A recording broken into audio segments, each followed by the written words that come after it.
Alors, je ne vais pas vous répondre sur ce que font les autres, mais j'imagine qu'ils essayent de faire des choses assez similaires. En revanche, ce que nous faisons, très clairement, ce que nous voulons être, évidemment, c'est un booster de croissance, accompagner la croissance organique de la société sur ces marchés et, comme je l'ai déjà dit, les aider à se développer à l'international, à la fois en organique ou par acquisition, d'où l'importance d'avoir des proximités géographiques.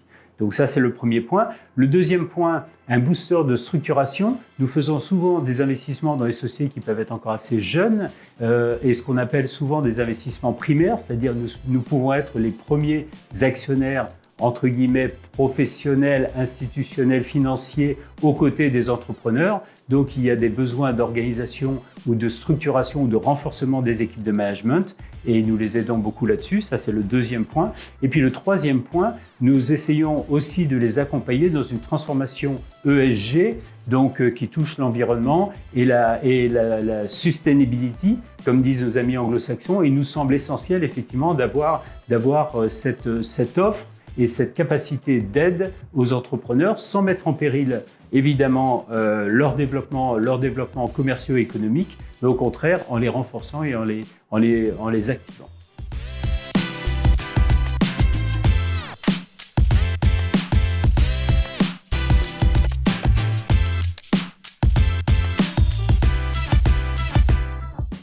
L'impact, évidemment, ne peut pas être négligé et ce n'est pas parce qu'on parle de société dans le monde de la santé qu'on sera automatiquement immunisé de ce type de problématique. Évidemment, la remontée des taux a eu un impact. On l'a vu sur un certain nombre de dossiers de type LBO qui ont des leviers de dette et en particulier pour les très grosses sociétés, ce qu'on appelle les grosses capitalisations, les large caps. Et effectivement, il y a une diminution de ce nombre de dossiers actuellement sur le marché. Maintenant, lorsque nous travaillons essentiellement sur des plus petites ou moyennes entreprises, cette problématique est souvent d'ailleurs en capital investissement et pas forcément en buy-out avec un effet de levier. Cette difficulté est beaucoup moins prégnante. Ça, c'est le premier point.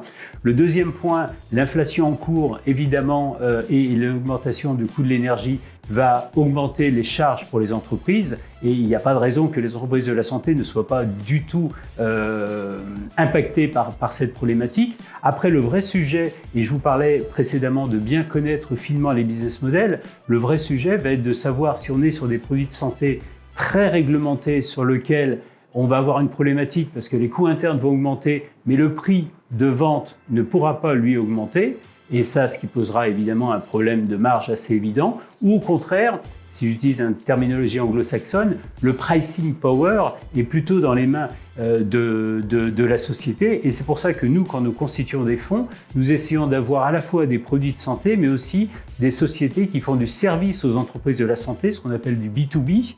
Et donc, où là, il est important de savoir si le pricing power est dans les mains de la société.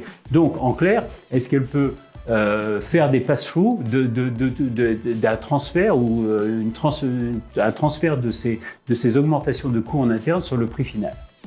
Et donc, le panachage des dossiers sur différents sous-secteurs permettra évidemment de retrouver in fine un fonds qui pourra lui être perçu comme étant assez immunisé par rapport aux problématiques économiques.